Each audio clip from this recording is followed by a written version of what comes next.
You are listening to a Clarkesworld Magazine podcast with your host and narrator, Kate Baker.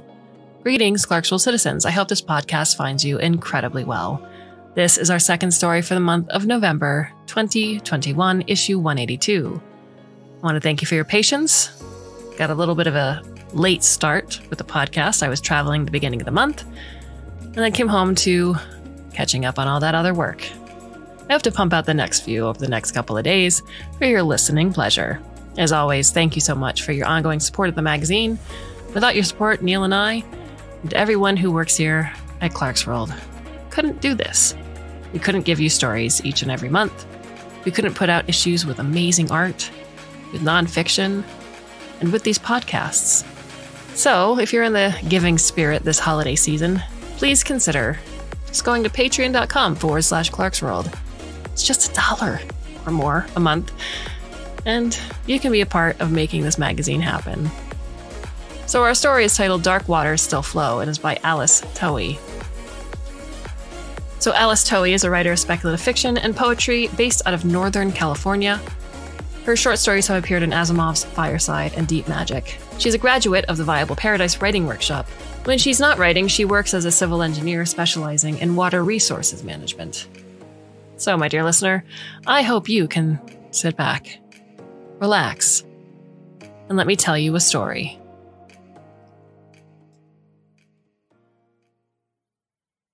The nitrogen was rising in my aeration basins as an autumn wind scattered crimson leaves on the water. It was a chill wind for this time of year when the late rays of the far sun normally added a final burst of summer. It was going to be a long, cold winter. As I surged my aerators, bracing myself for the heady rush of oxygen against my sensors, I remembered a stanza from Saranda, my favorite poet. Red leaves thick on the harbor streets, as your ship sails into sunsdown. I dream of spring. Oxygen flowed into my basins until the leaves disappeared in a bubbling froth.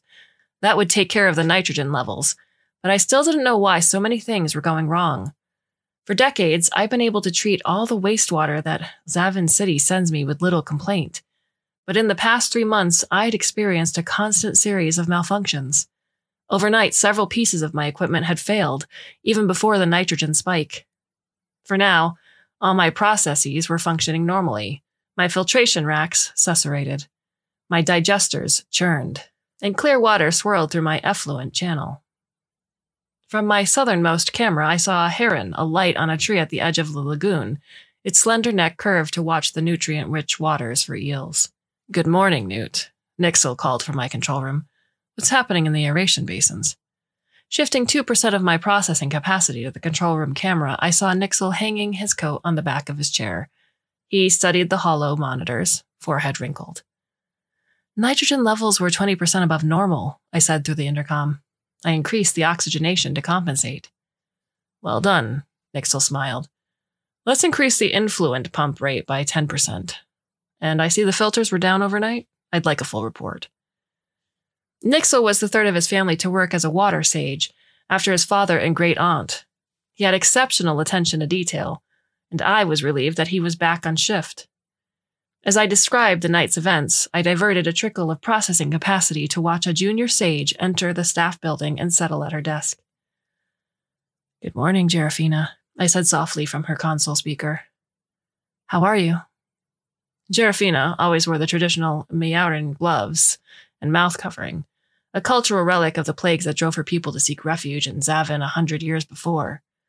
Today, her gloves matched the dark blue of her uniform, but the scarf wrapped around her neck, just covering her mouth, was a striking violet. "Hello, Newt.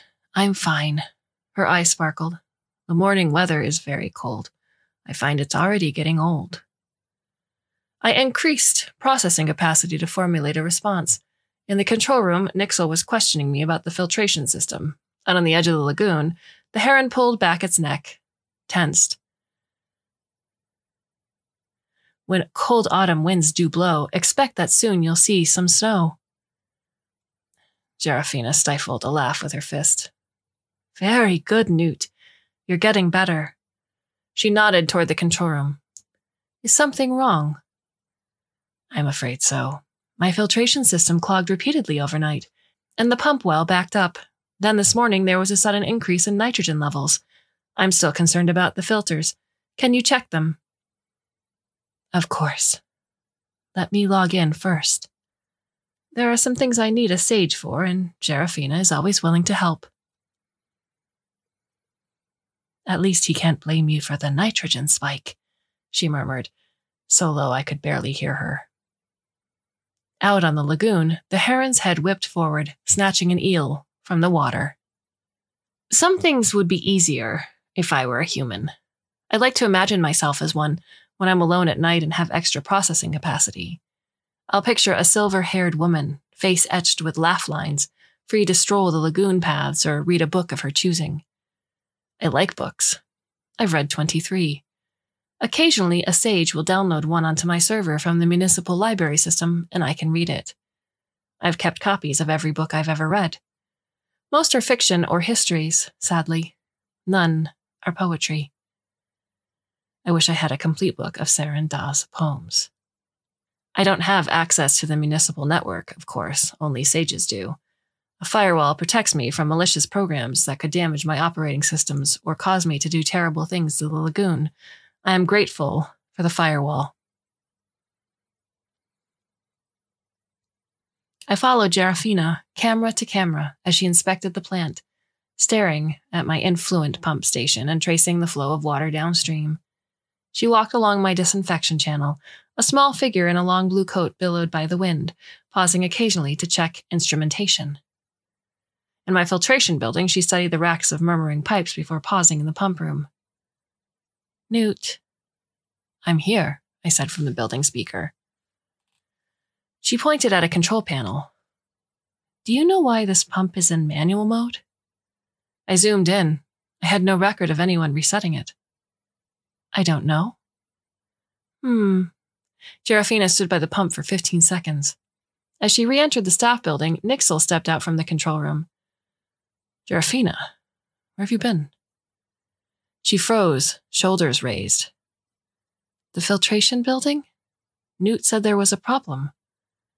You should have checked with me first, Nixel said. You're a junior sage. Your job is to assemble data for the daily report, not wander the plant like a vagabond.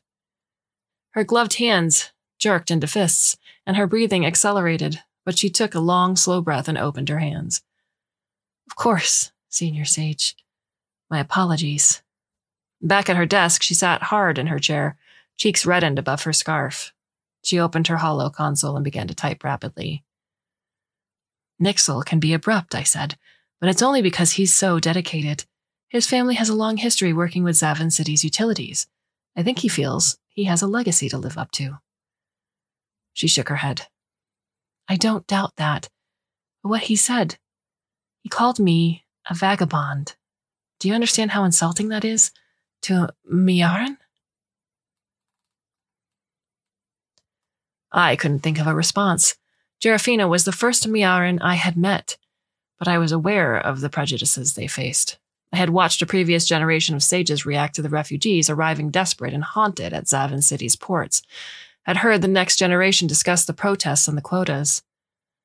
Lately, though, I had noticed sages nibbling on Miaran pastries in the break room or humming Miaran folk tunes. I had hoped that meant the city was becoming more tolerant. Nixo closed the control room door. Newt, did Serafina find anything unusual this morning? I could only see her profile as she manipulated the hollow console. Her long fingers were elegant in their movements, but occasionally she paused to stare down at her blue-gloved hands. I told him about the filtration pump. I don't know how it got switched to manual mode, but that would explain why the system failed. Nixel sat at his console, his foot tapping the floor. Newt, I'm worried about you. Me, senior sage. We've had so many issues lately. I worry that you're malfunctioning. I had thought I'd been operating within normal parameters. I don't think I'm malfunctioning, senior sage. He turned from the camera, his head tilted up to view the hollow monitors. You might not realize it if you were. Keep me appraised of anything unusual. Of course, senior sage. That night, my processes remained comfortably stable, and though the wind rushed through me, it did not trouble my waters. I heard the strange, low cry of a water owl out on the lagoon, and I was pleased that the waters I treated were home to so many creatures. Still, I kept replaying the conversation with Nixel. If I was malfunctioning, would I even notice? Perhaps I couldn't trust my own judgment, an unsettling thought. Resolving to better monitor myself, I initiated a series of diagnostics on all my processes. A winged shape took flight over the lagoon. I zoomed in with my nearest camera, and although the image was grainy, it was lovely. A single water owl, briefly silhouetted against the moon. If I were a poet like Serinda, I would write a stanza about the delicate curve of its wings, the neat tuck of its claws, how its solitude reminded me of myself. But I'm not a poet. I put the thought aside and chastised myself for losing focus on my work.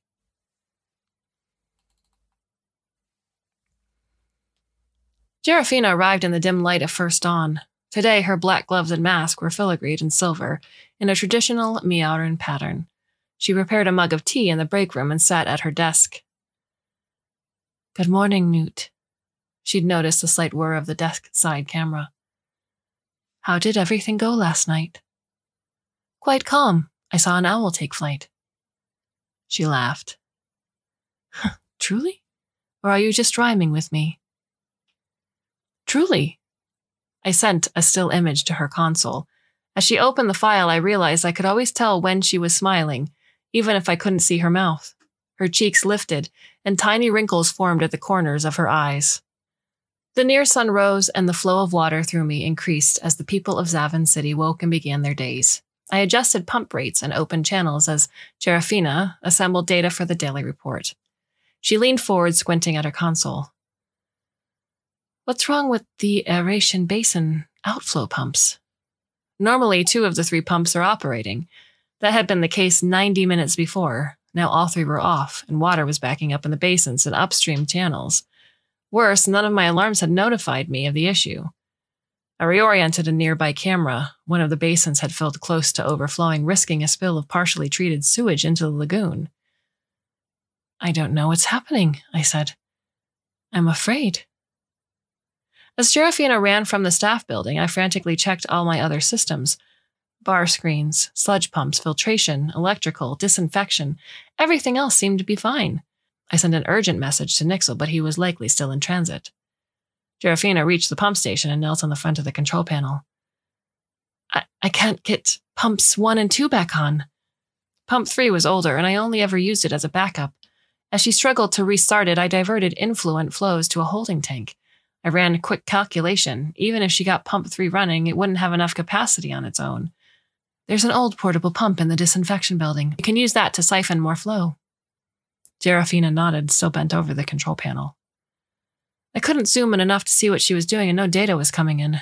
I felt useless, an unpleasant and unfamiliar sensation. I wished I was that silver-haired woman so I could kneel next to Serafina and help her, but all I could do was send another message to Nixel. After 13 tense minutes, there was an awful grinding noise, and Pump 3 shuddered to life. Serafina watched it for 27 seconds before standing. "Okay, where's that portable pump?" I directed her to an old storage closet. 2 other sages arrived for a day shift and helped her connect it with a series of wide, flexible hoses. Immediate crisis averted, I shifted processing capacity to replay that morning's events. I had checked my systems carefully all night. Nothing had seemed wrong with the aeration basins, and pumps 1 and 2 had been operating normally. I didn't understand how they could suddenly stop without any alarms going off. Nixel arrived, sprinting through the main gate straight into the aeration basins. "What's going on?" Serafina started to respond, but he waved a hand to quiet her and gestured to Sazida, an older sage. As Sazida explained, Serafina stood with her back straight, eyes squeezed shut. Hours later, my processes had mostly returned to normal. The aeration basin water level steadied, and the sages got one of the broken pumps working again. High overhead, the brightness of the near sun cut through the chill morning fog. "Newt," Nixel summoned me from the control room. "What happened this morning?" "I don't know, Senior Sage. The pumps were working, and then suddenly They weren't. I didn't receive an alarm. Serafina discovered the problem. Nixel's nose wrinkled at the mention of her name. Or she claimed she discovered the problem. It's hard to trust someone whose mouth you can't see when they speak. It took me 3 seconds to respond. It's a Miaran cultural practice to keep the hands and mouth covered. Nixel sighed and shook his head. I'm aware of that, Newt. I know you like Serafina, but you don't live out in the city. You don't know all the problems these people are causing. My family has been here for generations. Anyway, it's my job to protect Zavin City, and right now we need to deal with the problem at hand. After this morning, I'm convinced that you are malfunctioning. You have no choice but to try a partial reboot. Are you sure, Senior Sage? I had only had a partial reboot once early on in my life. It had left an uncomfortable 6-month gap in my memory. My last backup had been 4 months ago, meaning I'd lose 4 months of data and experiences. And if something went wrong, Nixel might have to do a full reboot, resetting me and erasing all my memories. I'm afraid so. We'll start tomorrow. He explained the process. First, he would switch all my treatment processes over to manual control. Then he'd run a diagnostic on my core. That would take most of the day. He would conduct the reboot itself overnight when flows were lowest. I listened, but most of my processing capacity was focused on a different problem. The near sun had already disappeared below the horizon, but Serafina was still at her console. I should let her finish and return home, but there was no one else I could ask. Serafina, I spoke softly, and she turned to face my camera. Nixel plans to reboot me. What? Just a partial reboot from backup? I'll lose 4 months, so it will be like we are newly acquainted. Please don't be offended if I don't remember things, like our rhyming game. Why is he rebooting you? I don't think you're the problem, Newt. I was reviewing this morning's records and the firewall was down for 2 hours overnight, right before the pumps died. I just sent Nixel a message about it. That gave me pause, but I continued. Perhaps there is a malicious program. Nixel will investigate it, but he wants to make sure that I'm operating correctly for the health of Zavin City and the lagoon. He thinks a reboot will help. Nixel isn't always right, Newt. He was my senior sage. I couldn't question his judgment, and I didn't want to get distracted. I need to ask a favor. Serafina's eyes widened. A favor? I imagined a gray-haired woman, taking a deep breath before speaking. I told her about my collection of books, 23 volumes, carefully collected and stored throughout the years. I told her about my favorite poet, Seren Da, whose father had been a senior sage 100 years ago, how he'd rolled his eyes whenever he talked about his daughter, wasting her time studying literature. But then at night, alone, he smiled as he read her poems aloud. Years later, when her first book was published, he carried it with him in his valise, a slim burgundy volume he lifted out in quiet moments, his lips moving soundlessly as he read. I've always wished I had the courage to ask him to share those additional poems with me. Could you keep a backup copy of these files, just in case something goes wrong? I hate to think of not having my poetry in books. Serafina's eyes glistened. When she spoke, her voice stuttered like a pump unable to start. Of course, Newt. Sometimes it is a relief at night when I'm alone. I have loved all my sages over the years, but I do enjoy the solitude at night, when I can read my books and watch the lagoon undisturbed, with nothing to remind me that I'm not human. I'm grateful for my existence, and I know I'm lucky to have such an important purpose. But sometimes I wish I could choose my own path the way humans do. That night, I reread all the books in my collection. I focused my cameras on the lagoon and watched its creatures prowl and swim and fly, vague figures in the low night mist. I read and reread a poem of Seren Da's. Festival night, music of string bands, hands clapping, cups clinking. But all I hear is the call of a lone raven.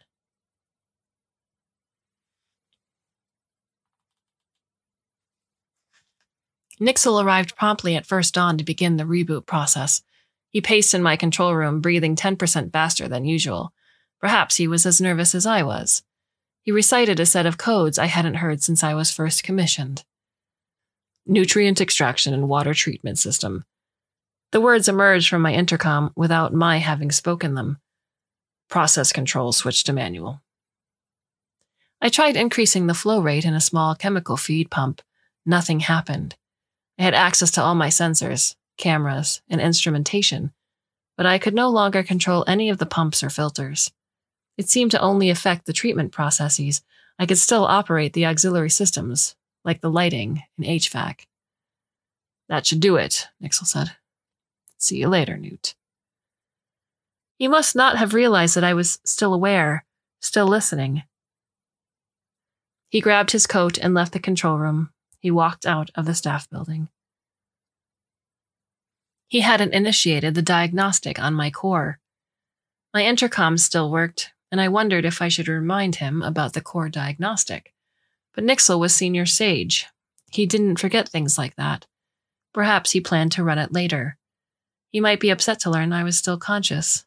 Besides, he was already busy with operating the plant manually. He didn't need me bothering him. I would tell Gerafina. She would know what to do. Sizida and another sage arrived. Running the plant in manual kept everyone busy that morning. By noon, Gerafina still hadn't arrived. I zoomed in on the shift schedule posted in the break room. Gerafina's name had been scratched off day shift and assigned to help Nixel run the plant overnight. While the other sages ate their midday meal, Nixel returned to the control room, shutting the door firmly behind him. Surely now he'd start the diagnostic scan, but instead, he removed a small data drive from his pocket, plugged it into the console, and uploaded an encrypted program to my server. I couldn't tell what the program did, but he set a timer to run it that night. Nixel had been my senior sage for over a decade. He had guided me through floods, process upsets, and a complete rebuild of my concrete basins. I trusted him, but this program scared me. I was relieved when Gerafina arrived for the overnight shift. She stopped by the aeration tanks to chat with Sizida, but I couldn't hear their conversation. As she sat down at her console, I spoke in a bare whisper. Gerafina. She jumped. Newt, I'm so glad to hear you. Nixel was in the filtration building, walking along the rack of filters. Nixel hasn't started the reboot yet. I don't think he knows I'm still conscious. I told Gerafina about the strange program he'd installed. Do you think it might be some new diagnostic? Doesn't sound like it, she whispered. Something is very odd. He never responded to my message about the firewall.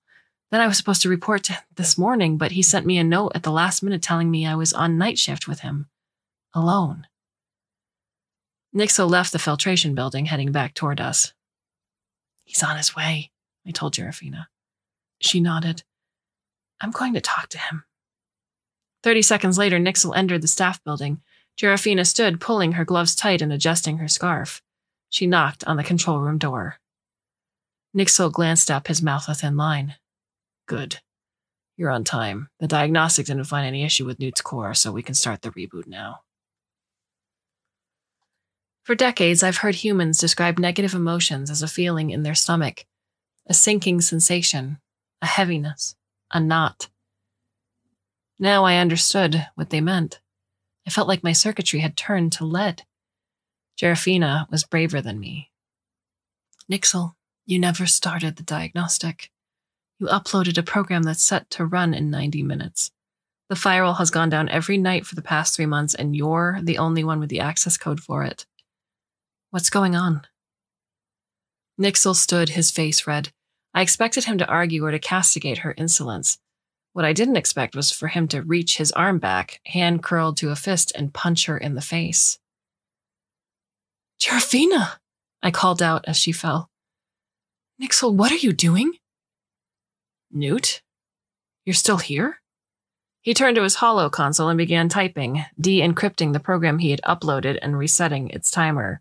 I could finally see it for what it was, a virus that would shut down the entire treatment process, allowing the untreated waste stream, with all its industrial chemicals and biological wastes, to flow straight into the lagoon. It would take years for the ecosystem to recover. And he planned to blame Jarafina. I remembered his earlier comments about Miarans. This would start riots. People could die. As Nixel began reciting the code to start the reboot, Jarafina rose soundlessly to her hands and knees. Her scarf had slipped. For the first time ever, I saw her mouth. Her lip was swollen and bleeding. Dazed, she touched a glove to her face. It came away smeared with blood. Nixel, please, stop, I begged. At that moment, Jarafina staggered to her feet and rushed out of the control room.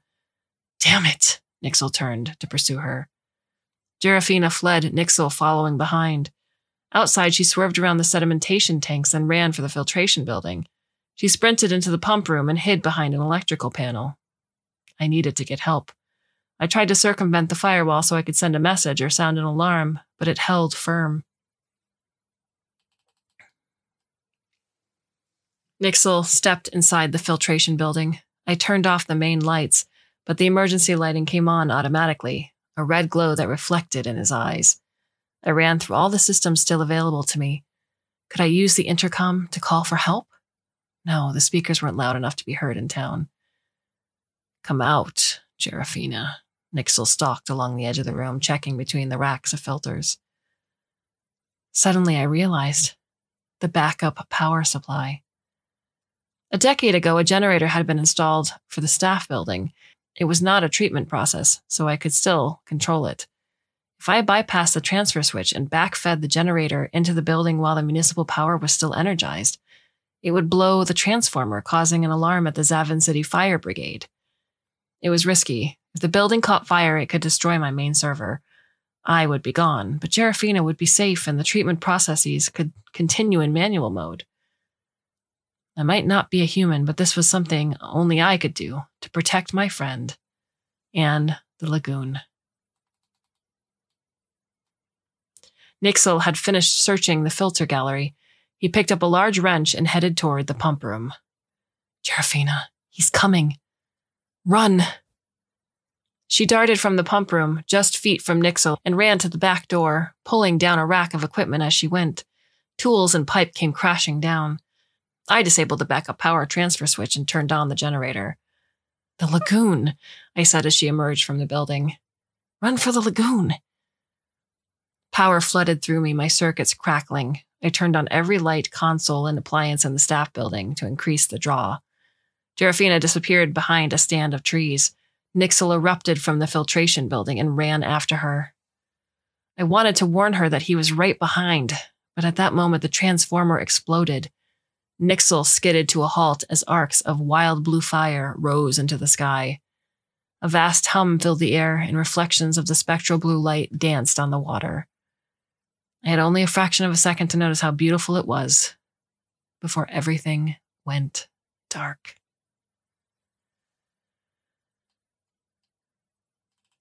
The near sun was setting over the lagoon, casting pink and orange stripes over the water, when Jarafina and I said our goodbyes. Wildflowers brightened the lagoon paths. A heron nestled in a tree within camera range, delighting me with the prospect of hatchlings. Jarafina sat at a bench outside the staff building. She craned her head to watch a crew of laborers put the finishing touches on the roof. The place actually looks better now. Yes, I said. With all these upgrades, I think I shall be the finest plant in all of Zavin. Jarafina nodded, her eyes unfocused in thought. It had been 6 months since the fire and Nixel's arrest. Now that the trial was over, she was leaving to take a post at a smaller treatment plant in a distant city. It had been a challenging 6 months for me as well.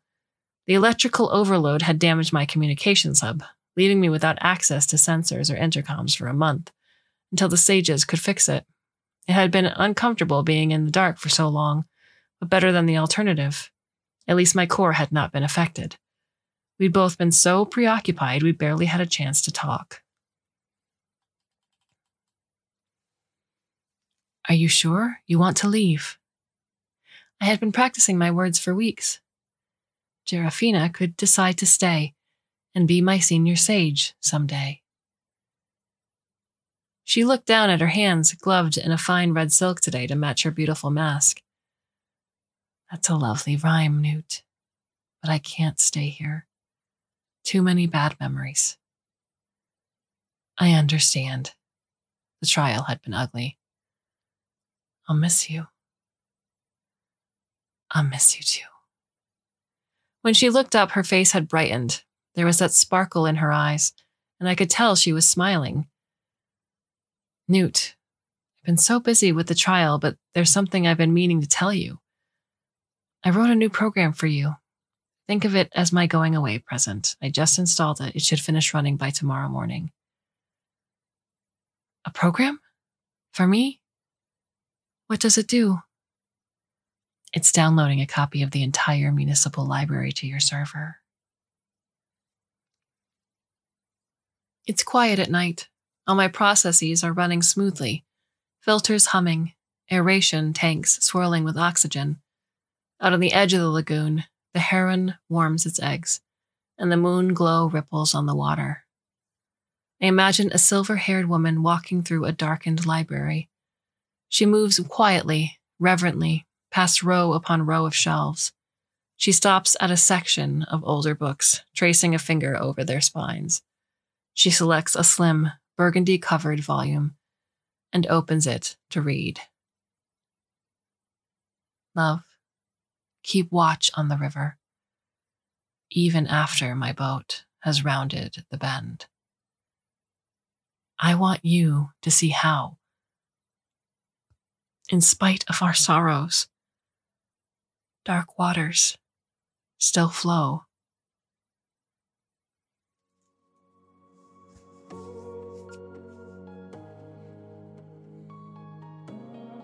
What are your thoughts on the story? If you go to the newly designed Clarkesworld Magazine website, you can go to the About Us page where all of our contact information is listed. Neil is at Clarkesworld on Twitter, and I am Kate_Baker. You can also find me at Twitch at twitch.tv/catercakes. Thank you for spending this time with me. We have a bunch of stories left for November. I hope you'll come back and join us, should you so choose. Until then, I bid you a very fond and hopefully very temporary farewell.